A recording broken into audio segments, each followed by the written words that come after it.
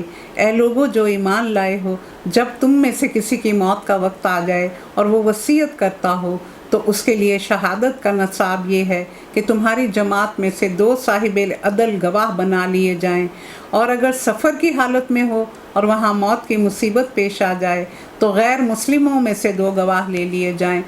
یہ اس وقت تھا جب یہ قانون وراثت ابھی نازل نہیں ہوا تھا۔ پھر اگر کوئی شک میں پڑ جائے تو نماز کے بعد دونوں گواہوں کو مسجد میں روک لیا جائے، وہ اللہ کی قسم کھا کے کہے کہ ہم کسی ذاتی فائدے کے عوض شہادت بیچنے والے نہیں، اور خواہ کوئی ہمارا رشتہ دار ہی کیوں نہ ہو ہم اس کی رعایت کرنے والے نہیں، اور نہ خدا واسطے کی گواہی کو ہم چھپانے والے ہیں۔ اگر ہم نے ایسا کیا تو گناہ گاروں میں شمار ہوں گے۔ لیکن اگر پتہ چل جائے کہ ان دونوں نے اپنے آپ کو گناہ میں مبتلا کیا ہے تو پھر ان کی جگہ 2 اور شخص جو ان کی نسبت شہادت دینے کے اہل ہوں گے ان میں سے کھڑے ہوں گے، اور جن کی حق تلفی ہوئی ہو، اور وہ اللہ کی قسم کھا کے کہیں گے کہ ہماری شہادت ان کی شہادت سے زیادہ برحق ہے، اور ہم نے اپنی گواہی میں کوئی زیادتی نہیں کی، اور اگر ہم ایسا کریں تو ظالموں میں سے ہوں گے۔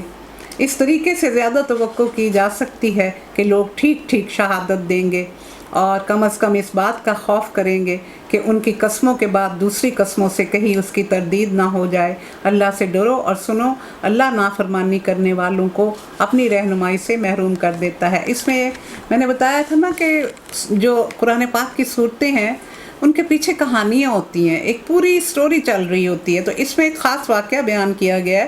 بنو سہم کا ایک مسلمان تمیم داری تھا اور ایک عیسائی عدی، یہ تجارت کے سفر پر گئے، اور راستے میں یہ تمیم جو تھا یہ بیمار ہوا اور اس کو موت نے آن لیا۔ تو اس کے پاس جو سامان تھا وہ اس نے اپنے اس عیسائی دوست کے حوالے کیا اور اس کو کہا کہ یہ میرے وارثوں کو پہنچا دینا۔ اس کے بعد جب یہ واپس کیا سفر سے، یہ عیسائی دوست، اس نے جا کے وہ سامان اس کے وارثوں کو دے دیا۔ وارثوں نے جب کھولا تو اس میں اندر اس نے چھپا کے بڑے طریقے سے لسٹ رکھی ہوئی تھی کہ یہ سامان جو وہ دیکھیں کتنا سمجھدار آدمی تھا، وہ چھپا کے اس نے لسٹ رکھی ہوئی تھی۔ تو اس میں ایک بڑا قیمتی پیالہ تھا جڑاؤ جو غائب تھا۔ تو اس نے ان سے پوچھا تو انہوں نے کہا کہ ہمیں تو یہی اس نے دیا تھا، تو بس بات آئی گئی ہوگی۔ پھر کچھ وقت گزرا تو ان کو وارثوں کو وہ بازار میں ایک دکان پہ وہ پیالہ پڑا ہوا نظر آ گیا۔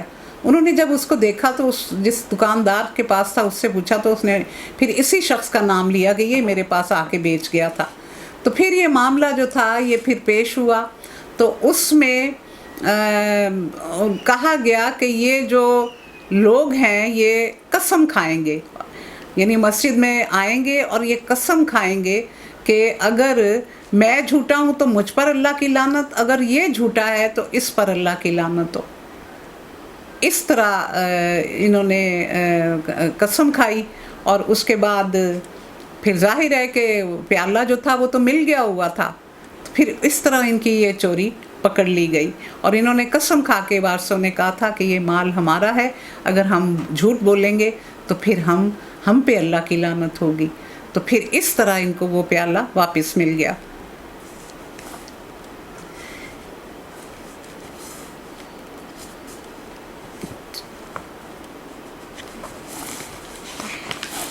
اور انہوں نے کہا کہ بعد اس صلاۃ کے نماز کی صلاۃ کے بعد ہم ان کو بلائیں گے تاکہ یہ اس طرح یہ اپنی برات کریں۔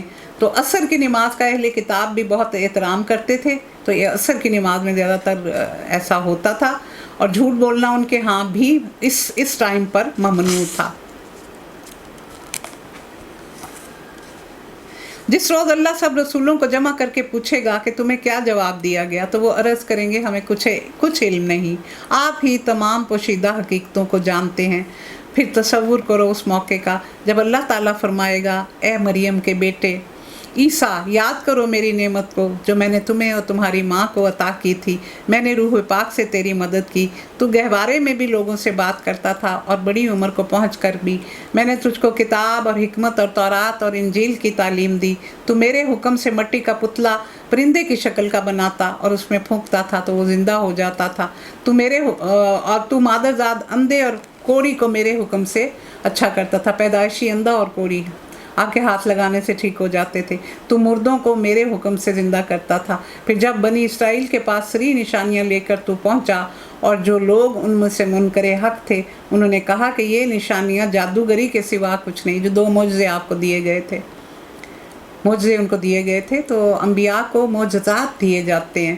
تو 3 الفاظ ہیں اس میں، یعنی ایک معجزہ ہوتا ہے جو جس کا لفظی مطلب ہے عاجز کر دینے والی چیز، یعنی معجزے کو دیکھ کے انسان عاجز ہو جاتا ہے، وہ عقل کے پیمانے میں نہیں آ سکتی، وہ لاجکس میں نہیں آ سکتا معجزہ، تو وہ انسان کی عقل کو حیران کر دینے والا ہوتا ہے۔ دوسرا ہوتا ہے کرامت، یہ اللہ کے جو ولی لوگ ہوتے ہیں، عارفین ہوتے ہیں، جو اللہ کے بہت قریب ہوتے ہیں، تصوف اور طریقت دین میں ہوتا ہے، تو ان کو کرامتیں دی جاتی ہیں، تو وہ بھی ایسی چیزیں، یعنی یہ لوگ خوش ہو کے نہیں دکھاتے، لیکن اگر کبھی ان کو اس طرح کرنا پڑ جائے تو کرتے ہیں۔ جیسے معجزات بھی لوگوں کو، یعنی نبی اپنی نبوت کو ثابت کرنے کے لیے نہیں معجزے دکھاتے تھے، بلکہ لوگوں کو دین کی طرف لانے کے لیے، تو اسی طرح ولی اللہ بھی نہیں زیادہ اچھا سمجھتے تھے کہ اپنی کرامتیں دکھائیں۔ اور تیسرا ہوتا ہے استدراج، جیسے سامری نے وہ ایک بچڑا بنایا اور اس میں سے بیل کی سی آواز نکلتی تھی،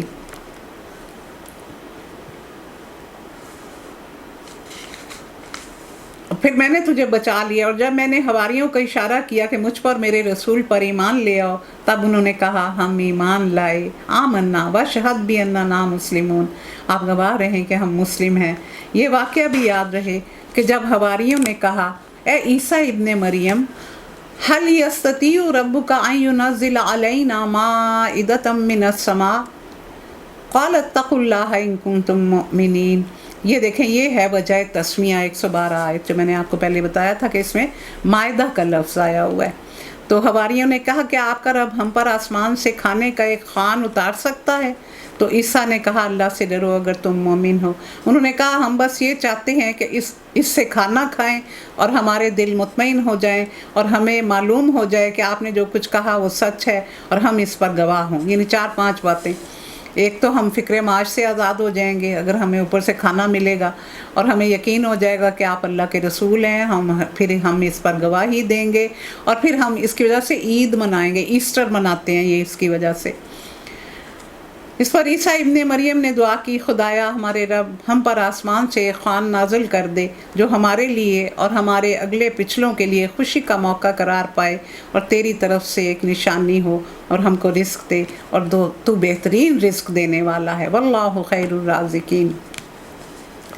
تو اس کے بارے میں اللہ تعالیٰ نے جواب دیا میں اس کو نازل کرنے والا ہوں، مگر اس کے بعد جو تم میں سے کفر کرے گا میں اسے ایسی سزا دوں گا جو دنیا میں کبھی کسی کو نہ دی ہوگی۔ تو اس میں پھر ایک روایت یہ ملتی ہے کہ ان پہ یہ مائدہ نازل ہی نہیں کیا گیا تھا، کیونکہ کہا گیا تھا کہ تم اس کو سنبھالو گے نہیں، کہ تم اس کے لیے تم کل کے لیے اس کو اٹھا کے نہیں رکھو گے، لیکن وہ اس کی پابندی نہ کر سکے تو پھر بندر اور خنزیر بنا دیے گئے۔ لیکن دوسرا یہ کہا جاتا ہے کہ یہ اترا ہی نہیں تھا۔ غرض پھر اللہ فرمائے گا اے عیسیٰ ابن مریم، کیا تم نے لوگوں سے کہا تھا کہ اللہ کے سوا مجھے اور میری ماں کو معبود بنا لو؟ تو وہ جواب میں عرض کرے گا سبحان اللہ، میرا کام یہ نہ تھا، وہ بات کہتا جس کے کہنے کا مجھے کوئی حق نہ تھا، اگر میں نے ایسی بات کہی ہوتی تو آپ کو ضرور علم ہوتا، آپ جانتے ہیں جو کچھ میرے دل میں ہے اور میں نہیں جانتا جو کچھ آپ کے دل میں ہے، آپ ساری پوشیدہ حقیقتوں کے عالم ہیں، میں نے اس کے سوا کچھ نہیں کہا جس کا آپ نے حکم دیا تھا، یہ اللہ کی بندگی کرو جو میرا رب بھی ہے اور تمہارا رب بھی، میں اس وقت تک ان کا نگران تھا جب تک کہ میں ان کے درمیان تھا، جب آپ نے مجھے واپس بلا لیا تو آپ ان پر نگران تھے، آپ تو ساری ہی چیزوں پر نگران ہیں، اب اگر آپ انہیں سزا دیں تو وہ بندے ہیں آپ کے، اور اگر معاف کر دیں تو آپ غالب اور دانا ہیں۔ تب اللہ فرمائے گا یہ وہ دن ہے جس میں سچوں کو ان کی سچائی نفع دے گی، ان کے لیے ایسے باغ ہیں جن کے نیچے نہریں بہتی ہوں گی، یہاں وہ ہمیشہ رہیں گے، اللہ ان سے راضی ہوا اور وہ اللہ سے راضی ہو گئے۔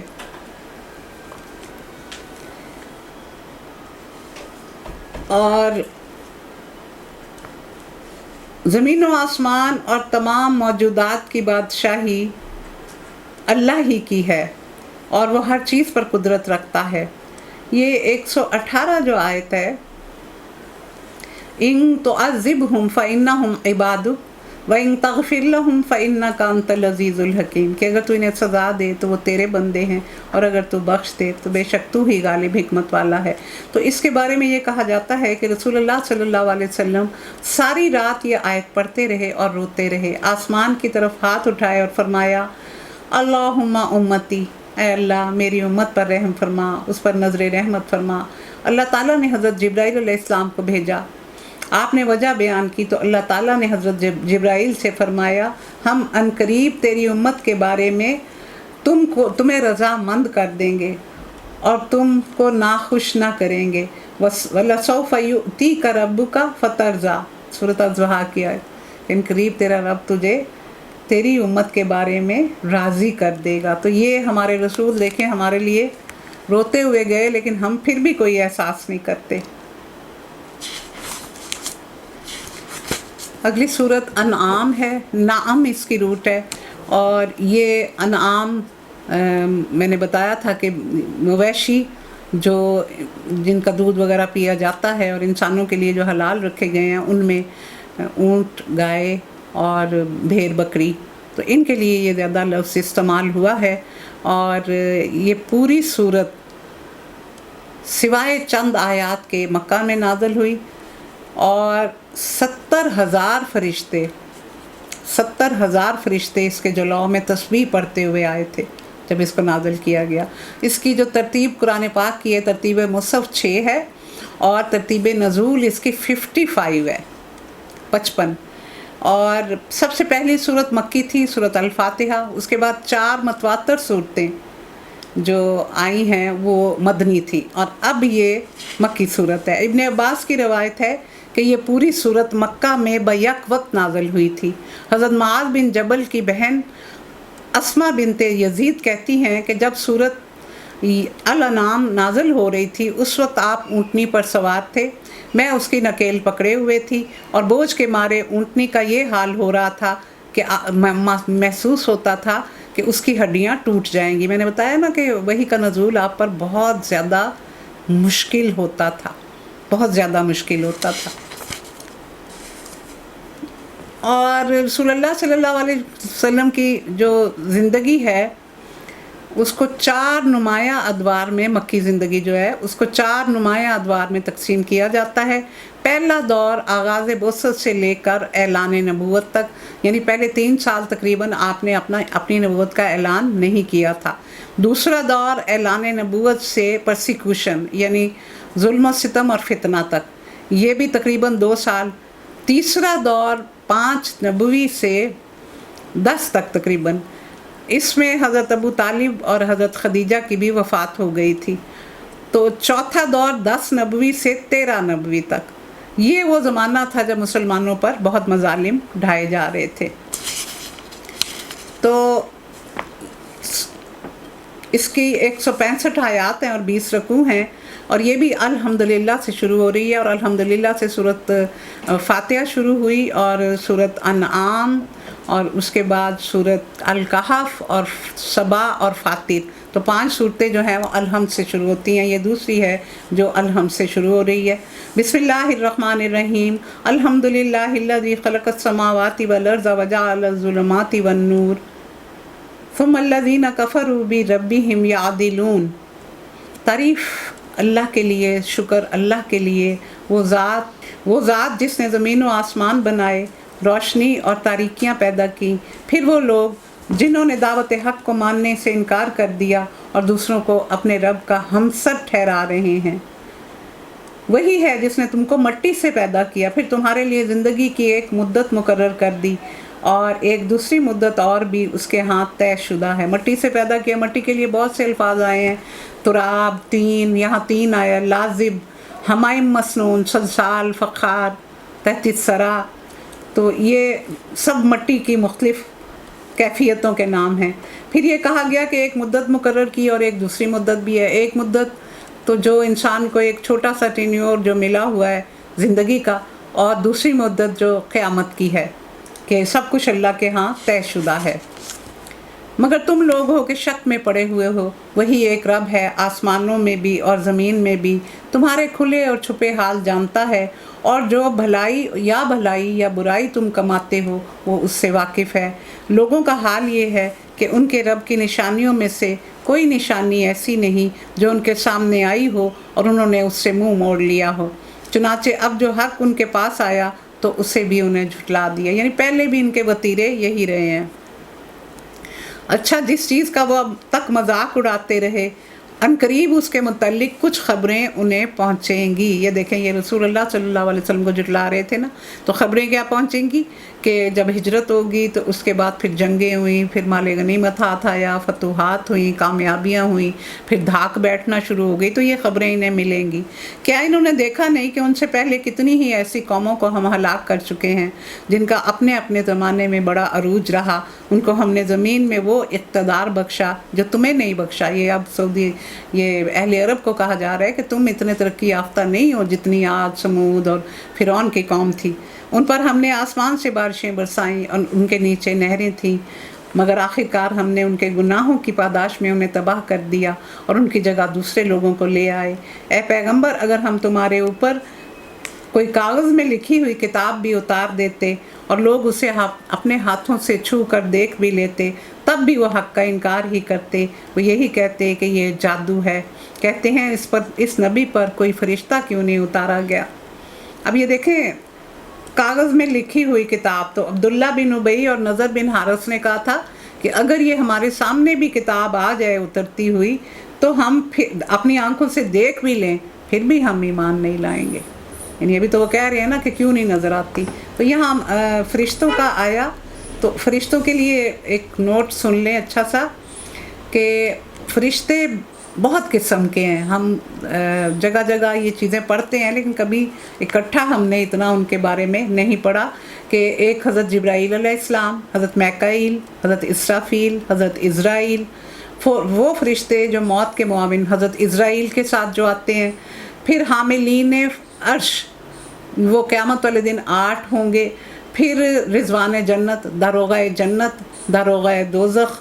پھر کرامن کاتبین جو ہمارے رائٹ اور لیفٹ سائڈ پہ ہمارے اعمال کو لکھ رہے ہیں. پھر نگرانی کرنے والے فرشتے کہ اللہ تعالیٰ جب آیت الکرسی جیسے پڑھی جاتی ہے تو اللہ تعالیٰ اگر رات کو پڑھ کے سوئیں تو ایک فرشتے کو مقرر کر دیتے ہیں. آنکھ کی حفاظت کے لیے 7 فرشتے مقرر ہیں.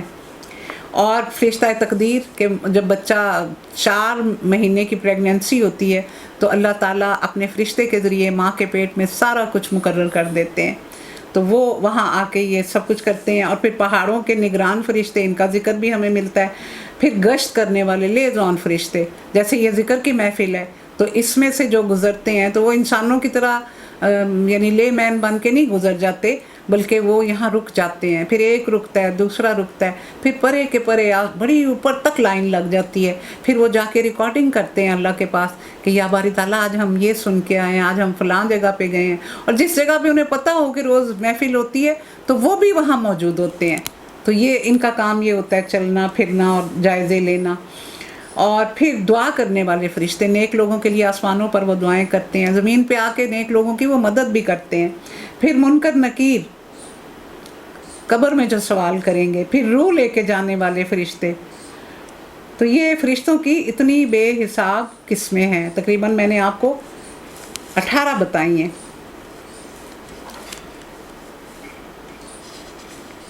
اور اگر ہم فرشتے کو، وہ کہتے ہیں کہ ہمارے پاس کوئی فرشتہ کیوں نہیں آتا، تو اللہ تعالیٰ فرما رہے ہیں کہ اگر ہم فرشتے کو اتارتے تو انسانی شکل میں اتارتے اور پھر بھی یہ شبہ میں مبتلا ہو جاتے.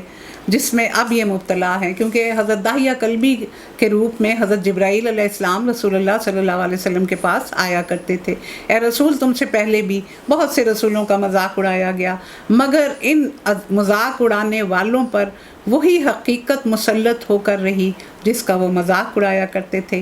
ان سے کہو ذرا زمین میں چل پھر کر دیکھو کہ جھٹلانے والوں کا کیا انجام ہوا، ان سے پوچھو آسمان و زمین میں جو کچھ ہے وہ کس کا ہے، کہو سب کچھ اللہ کا ہے۔ کتب للہ قل للہ کتب علی نفسہ الرحمہ، اللہ نے اپنے اوپر رحم کا شیوا فرض کر لیا ہے، لازم کر لیا ہے، قیامت کے روز وہ تم سب کو ضرور جمع کرے گا۔ یہ بالکل ایک غیر مشتبہ حقیقت ہے، مگر جن لوگوں نے اپنے آپ کو تباہی کے خطرے میں مبتلا کر دیا وہ اسے نہیں مانتے۔ رات کے اندھیرے اور دن کے اجالے میں جو کچھ ٹھہرا ہوا ہے سب اللہ کا ہے، وہ سب کچھ سنتا اور جانتا ہے۔ کہو اللہ کو چھوڑ کر کیا کسی اور کو میں اپنا سرپرست بنا لوں، اس اللہ کو چھوڑ کر جو زمین و آسمان میں سے روزی دیتا ہے اور روزی لیتا نہیں۔ کہو مجھے تو یہی حکم دیا گیا کہ سب سے پہلے میں اس کے آگے اپنا سر جھکا دوں، اور تاکید کی گئی کہ کوئی شرک کرتا ہے تو کرے اور تو بہرحال مشرکوں میں نہ ہونا۔ تو کیا کہا گیا کہ تم آرام و سکون دنیا میں تلاش کرتے ہو، وہ جنت میں ہے، تم اطمینان دولت میں ڈھونڈتے ہو، وہ قناعت میں ہے، تم عزت عہدوں اور جاہ و جلال میں ڈھونڈتے ہو، وہ اپنی اللہ کی اطاعت میں ہے، اور تم خوشحالی کو علم اور حکمت کے ذریعے ڈھونڈتے ہو، حالانکہ علم اور حکمت بھوک میں ہے۔ یہ اللہ کی حکمت کی باتیں۔ اگر میں اپنے رب کی نافرمانی کروں تو ڈرتا ہوں ایک بڑے خوفناک دن مجھے سزا بھگتنی پڑے گی۔ اس دن جو سزا سے بچ گیا اس پر اللہ نے بڑا ہی کرم کیا، اور یہی نمایاں کامیابی ہے۔ اگر اللہ تمہیں کسی قسم کا نقصان پہنچائے تو اس کے سوا کوئی نہیں جو تمہیں نقصان سے بچا سکے، اور اگر وہ تمہیں بھلائی دینا چاہے تو کوئی نہیں جو اس چیز پر قادر ہو۔ وہ اپنے بندوں پر کامل اختیارات رکھتا ہے، وہ دانا اور باخبر ہے۔ ان سے پوچھو کس کی گواہی سب سے بڑھ کے ہے، کہو میرے اور تمہارے درمیان اللہ گواہ ہے، یعنی اللہ کی گواہی سب سے بڑھ کے ہے، اور یہ قرآن میری طرف بذریعہ وہی بھیجا گیا ہے تاکہ تمہیں اور جس کو یہ پہنچے سب کو میں خبردار کروں۔ کیا واقعی تم لوگ یہ شہادت دے سکتے ہو کہ اللہ کے ساتھ دوسرے معبود بھی ہیں؟ کہو میں تو اس کی شہادت ہرگز نہیں دے سکتا، وہی اللہ ہے، ایک ہے، اور میں اس شرک سے بالکل بیزار ہوں جس میں تم مبتلا ہو۔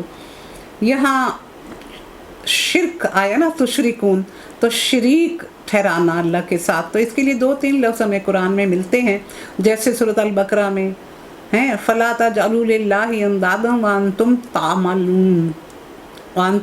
تَعْلَمُونَ، تو اللہ کے لیے ند نہ بناؤ، کہ ند ہوتا ہے جو مد مقابل ہو، انسان کے بالکل برابر کے اس کو کھڑا کر دیا جائے، اور ایک خلیط کا لفظ آتا ہے جو جزوی طور پہ شریک ہو جائے، اور ایک شرک کا لفظ آتا ہے حصے دار جو ایک دوسرے سے الگ نہ ہو سکے، مکمل اشتراک، تبھی شرک کا لفظ زیادہ استعمال کیا جاتا ہے۔ جن لوگوں کو ہم نے کتاب دی وہ اس بات کو اس طرح پہچانتے ہیں جیسے اپنے بیٹوں کو پہچانتے ہیں، مگر جنہوں نے اپنے آپ کو خسارے میں ڈال دیا وہ اسے نہیں مانتے، کیونکہ بیٹے کو پہچاننے میں تو کوئی غلطی نہیں ہوتی تھی۔ تو یہ عربی زبان کا ایک محاورہ تھا جسے یہاں استعمال کیا گیا۔ اور اس شخص سے بڑھ کے ظالم کون ہوگا جو اللہ پر بہتان باندھے یا اللہ کی نشانیوں کو جھٹلائے؟ یقیناً ایسے ظالم کبھی فلاح نہ پائیں گے۔ جس روز ہم سب کو اکٹھا کریں گے اور مشرکوں سے پوچھیں گے کہ وہ تمہارے ٹھہرائے ہوئے شریک کہاں ہیں جن کو تم اپنا رب سمجھتے تھے، تو وہ اس کے سوا کوئی فتنہ نہ اٹھا سکیں گے کہ اے ہمارے آقا تیرے رب کی تیری قسم ہم ہرگز مشرک نہیں تھے۔ وہاں بھی جھوٹی قسمیں کھائیں گے کہ ہم تو شرک نہیں کرتے تھے۔ دیکھو اس وقت کس طرح اپنے اوپر جھوٹ کریں گے، اور وہاں ان کے سارے بناوٹی معبود گم ہو جائیں گے۔ ان میں سے بعض لوگ ایسے ہیں جو کان لگا کر تمہاری بات سنتے ہیں، مگر حال یہ ہے کہ ہم نے ان کے دلوں پر پردے ڈال رکھے، انہیں اوپر سے سنتے ہیں جو منافقین کا کام تھا، لیکن دل میں نہیں کچھ بھی اترتا تھا، جس کی وجہ سے وہ اس کو کچھ نہیں سمجھتے۔ ان کے کانوں میں گرانی ہے، وہ خواہ کوئی نشانی دیکھ لیں وہ ایمان لا کے نہ دیں گے، حد یہ ہے کہ جب وہ تمہارے پاس آ کر تم سے جھگڑتے ہیں تو ان میں سے جن لوگوں نے انکار کا فیصلہ کر لیا وہ یہی کہتے ہیں کہ یہ تو ایک پرانی کہانی ہے، ھذا اساطیر الاولین۔ جب لوگ بھی پوچھتے تھے نا ارد گرد سے آنے والے کہ یہاں ہم نے سنا ہے کوئی بزرگ ہیں جن کے بارے میں ہے کہ وہ اللہ کے رسول ہیں، تو وہ کیسی باتیں کرتے ہیں، تو کہتے تھے کچھ نہیں بتاتے خاص، وہی پرانی ھذا اساطیر الاولین، یہ پرانی کہانیاں جو پہلے کی ہم سن رہے ہیں، کوئی خاص بات نہیں وہ بتاتے۔ تو اس طرح وہ کرتے تھے۔ وہ اس امر حق کو قبول کرنے سے لوگوں کو بھی روکتے ہیں اور خود بھی اس سے رکتے ہیں، اور حالانکہ دراصل وہ خود ہی اپنی تباہی کا سامان کر رہے ہیں، مگر انہیں اس کا شعور نہیں۔ کاش تم اس وقت ان کی حالت دیکھ سکتے جب وہ دوزخ کے کنارے پر کھڑے کیے جائیں گے۔ اس وقت کہیں گے کاش کوئی صورت ایسی ہو کہ ہم دنیا میں پھر واپس بھیجے جائیں اور اپنے رب کی نشانیوں کو نہ جھٹلائیں اور ایمان لانے والوں میں شامل ہوں۔ در حقیقت یہ بات وہ اس وجہ سے کہیں گے کہ جس حقیقت پر انہوں نے پردہ ڈال رکھا تھا وہ بے نقاب ہو کر قیامت والے دن ان کے سامنے آ چکی ہوگی، ورنہ اگر انہیں سابقہ زندگی کی طرف واپس بھیجا جائے تو پھر وہی سب کچھ کریں گے جس سے انہیں منع کیا گیا تھا۔ وہ تو ہیں ہی جھوٹے، اس لیے اپنی خواہش کے اظہار میں بھی جھوٹ ہی سے کام لیں گے۔ آج یہ لوگ کہتے ہیں زندگی جو کچھ بھی ہے بس یہی دنیا کی زندگی ہے اور ہم مرنے کے بعد ہرگز دوبارہ نہ اٹھائے جائیں گے۔ کاش وہ منظر تم دیکھ سکو جب یہ اپنے رب کے سامنے سر جھکائے برہنہ پا برہنہ جسم کھڑے ہوں گے۔ اس وقت ان کا رب ان سے پوچھے گا کیا یہ حقیقت نہیں ہے؟ کہیں گے ہاں ہمارے رب یہ حقیقت ہی ہے۔ وہ فرمائے گا اچھا تو انکار حقیقت کی پاداش میں اب عذاب کا مزہ چکھو، یعنی اس وقت ان کو کچھ چیز فائدہ دے گی نہیں۔ اگر وہ اس وقت بھی کہیں گے کہ ہم توبہ کرتے ہیں تو اللہ تعالیٰ فرمائیں گے کہ توبہ کا تو دنیا میں وقت تھا، نیک عمل کرنے کا وقت دنیا میں تھا، روشنی بنانے کا وقت دنیا میں تھا، کمائی کرنے کا وقت دنیا میں تھا، تم نے تو کی نہیں، تو اب تم جاؤ پھر آگ میں۔ نقصان میں پڑ گئے وہ لوگ جنہوں نے اللہ سے اپنی ملاقات کی اطلاع کو جھوٹ قرار دیا جب اچانک وہ گھڑی آ جائے گی، یعنی یہاں وہ مان نہیں رہے نا کہ کوئی نہیں قیامت آئے گی، ہماری یہی دنیا کی زندگی ہے، بابر با عیش کوش کے عالم دوبارہ نیست، کر لو عیش جو بھی کرنے ہیں۔ آپ عام مکالمہ بھی لوگوں کا آپس میں یہ سنتے ہوں گے کہ اگر کوئی شخص سادہ زندگی بسر کرتا ہو، زیادہ وہ اس طرح نہ، جیسے سوسائٹی میں جو ایک ٹرینڈ چلا ہوا ہے اس طرح نہ چلتا ہو، تو کہتے ہیں کیا آپ دکھی سی زندگی گزار رہے ہو، ہاں ہنسا کھیلا کرو، کھایا پیا کرو، یہی تو زندگی ہے 4 دن کی ہے۔ اس زندگی میں ہم نے صرف کھانا پینا نہیں ہے، وہ تو جانور بھی کر لیتے ہیں، اس میں تو ہم نے اثاثے بنانے ہیں، بینک بیلنس بنانا ہے، وہ کھیتیاں تیار کرنی ہیں جن کا اجر ہمیں آگے جا کے ملے گا۔ جب وہ گھڑی آ جائے گی تو کہیں گے افسوس ہم سے کیسی تقصیر ہوئی، اور ان کا حال یہ ہوگا کہ اپنی پیٹھوں پر اپنے گناہوں کا بوجھ لادے ہوں گے۔ دیکھو کیسا برا بوجھ ہے جو یہ اٹھا رہے ہیں۔ دنیا کی زندگی تو ایک کھیل اور ایک تماشا ہے۔ کھیل تماشے کا مطلب یہ نہیں ہے کہ اس کو نان سیریس لیا جائے، یہ مطلب نہیں ہے۔ اس کا مطلب یہ ہے کہ ہمیں یہاں رول دیے گئے ہیں، جیسے کوئی اسٹیج ڈرامہ ہوتا ہے تو اس میں مختلف ایکٹر ہوتے ہیں، سب کو اپنے اپنے کیریکٹر دیے جاتے ہیں۔ تو دنیا میں بھی ہمیں اللہ نے اپنی طرف سے کردار دیے ہوئے ہیں اور ہم نے ان کو اسی طرح ادا کرنا ہے جس طرح اللہ نے ہمیں حکم دیا ہوا ہے۔ تو وہ جب ہمارا ٹائم ختم ہوتا ہے تو پھر بس وہ جیسے ڈرامہ ختم ہوتا ہے تو سارے کیریکٹر گھروں کو چلے جاتے ہیں۔ جب انسان کی زندگی کا وقت ختم ہوتا ہے تو وہ بھی واپس وہاں لوٹ جاتا ہے جہاں اس نے اپنی دائمی زندگی میں جانا ہے۔ اس لحاظ سے یہ کہا گیا ہے کہ بہت تھوڑا ٹائم ہے تو اس کو غنیمت سمجھو اور اس میں اچھے اچھے عمل کر لو۔ یہ ان لوگوں کے لیے بہتر ہے جو ضیاءکاری سے بچنا چاہتے ہیں۔ پھر کیا تم عقل سے کام نہ لوگے؟ اے رسول ہمیں معلوم ہے جو باتیں یہ لوگ بناتے ہیں ان سے تمہیں بڑا رنج ہوتا ہے، لیکن یہ لوگ تمہیں نہیں جھٹلاتے بلکہ یہ ظالم دراصل اللہ کی آیات کا انکار کرتے ہیں۔ دیکھیں پورے قرآن کو بھرا ہوا ہے اس طرح کے کذبا موسیٰ، کذبا عیسیٰ، کذبا یحییٰ، کذبا، ہر ایک کے لیے کذبا آیا۔ کہیں پورے قرآن میں یہ نہیں آیا کہ کذبا محمد صلی اللہ علیہ وسلم، آپ کا نام ہی نہیں لیا گیا۔ تو یہ آپ کا احترام اتنا بحال رکھا گیا۔ حضرت علی کی روایت ہے کہ ایک مرتبہ انہوں نے خود نبی کریم صلی اللہ علیہ وسلم سے گفتگو کرتے ہوئے کہا، یعنی یہ آپس میں جب گفتگو کرتے تھے، ابو جہل وغیرہ آپ کا سب سے بڑا جو دشمن تھا، سب سے زیادہ مخالفت اس نے کی تھی، اور بڑا پڑھا لکھا آدمی تھا یہ.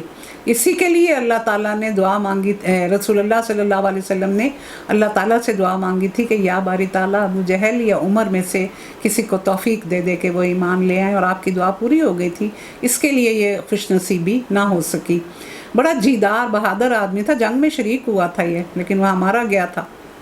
تو اس نے ایک مرتبہ اس نے خود نبی کریم سے گفتگو کرتے ہوئے کہا تھا انا لا نکذبک ولکن نکذب ما جئت بھی، ہم تمہارا انکار نہیں کرتے، تمہیں صادق اور امین کا لقب ہم نہیں دیا تھا، لیکن ہم اس چیز کا انکار کرتے ہیں جو آپ لے کے آئے ہیں. اور جنگ بدر کے موقع پر اخنس بن شریک نے تنہائی میں ابو جہل سے پوچھا کہ یہاں میرے اور تمہارے سوا کوئی موجود نہیں، تو مجھے سچ سچ بتاؤ کہ تم محمد کو سچا سمجھتے ہو یا جھوٹا. یعنی بالکل اس نے علیحدگی میں پوچھا. اس نے جواب دیا اللہ کی قسم وہ ایک سچا آدمی ہے، اس نے کبھی جھوٹ نہیں بولا، مگر جب رفادہ، سقایا، حجابت اور نبوت سب کچھ بنی قصی کے حصے میں آ جائے گی تو ہمارے پاس کیا رہے گا. یعنی وہ اس قبیلے کو یہ سارا کچھ دینا نہیں چاہ رہے تھے، یہ سارا کچھ تو پھر یہ لے جائیں گے، تو پھر ہمارے پاس کا اگر یہ نبوت، رسالت، پھر تو سارے لوگ اسی طرف چل پڑیں گے، تو پھر ہم کسی کام کے نہیں رہیں گے. یعنی اپنی اجارہ داری وہ چھوڑنا نہیں چاہتے تھے.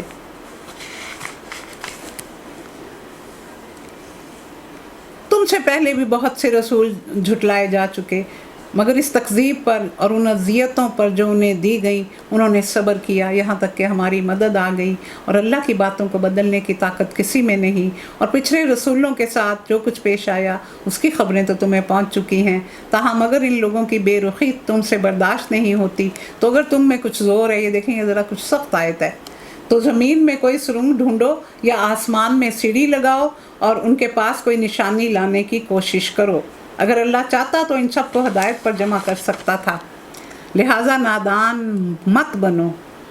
دعوت لبیک، دعوت حق پر لبیک وہی لوگ کہتے ہیں جو سننے والے ہیں. رہے مردے تو انہیں تو اللہ بس قبروں ہی سے اٹھائے گا اور وہ اس کی عدالت میں پیش ہونے کے لیے لائے جائیں گے. اب یہاں یہ جو کہا گیا کہ کوئی سرنگ بنا لو یا کوئی سیڑھی آسمان پر لگا کے تو ان کے لیے کوئی معجزہ لے آؤ، تو یہ ایک حقیقت اس کے پیچھے ہے کہ جب یہ لوگ بہت زیادہ تنگ کرتے تھے تو کئی دفعہ رسول اللہ صلی اللہ علیہ وسلم کے ذہن میں یہ خیال آ جاتا تھا کہ اگر ان کو کوئی معجزہ دکھا دیا جائے تو ہو سکتا ہے یہ ایمان لے آئیں. تو یہ اس سوال کا اتنی سختی سے اللہ تعالیٰ نے جواب دیا. یہ لوگ کہتے ہیں کہ اس نبی پر کوئی معجزہ کیوں نہیں نازل ہوتا. کہو اللہ تعالیٰ معجزے یا نشانی اتارنے کی پوری قدرت رکھتا ہے، مگر ان میں سے اکثر لوگ نادانی میں مبتلا ہیں، کیونکہ جو قومیں معجزے دیکھ کر ایمان نہیں لاتی تھیں ان پر فی الفور عذاب آتا تھا اور انہیں نیست و نابود کر دیا جاتا تھا. یہ فطرت کا تقاضا ہے، یہ اللہ تعالیٰ کی ہمیشہ سے یہی فطرت رہی کہ جب بھی کسی قوم نے معجزہ مانگا اور ان کو معجزہ دیا گیا لیکن انہوں نے رسول کو نہیں مانا تو پھر اس جگہ پر عذاب آیا. تو اس جگہ پر عذاب لانا اللہ کی مشیت نہیں تھی. جہاں اللہ کا گھر ہے وہاں پر اللہ تعالیٰ عذاب نہیں لانا چاہتے تھے. 300 انبیاء خانہ کعبہ کے ارد گرد مدفون ہیں، اور پھر یہ مقدس بیت الحرام، اس کے اوپر بیت المعمور ہے آسمانوں پر، تو اس جگہ پر اللہ نے عذاب نہیں لانا تھا. زمین میں چلنے والے کسی جانور اور ہوا میں پروں سے اڑنے والے کسی پرندے کو دیکھ لو، یہ سب تمہاری طرح کی مخلوق ہیں. ہم نے ان کی تقدیر کے نوشتے میں کوئی کسر نہیں چھوڑی، پھر یہ سب اپنے رب کی طرف سمیٹے جائیں گے. اور یعنی سب کو جمع کیا جائے گا، انصاف ہوگا جانوروں کے درمیان بھی، پھر ان سب کو ختم کر دیا جائے گا، لیکن جن اور انسان باقی رہیں گے.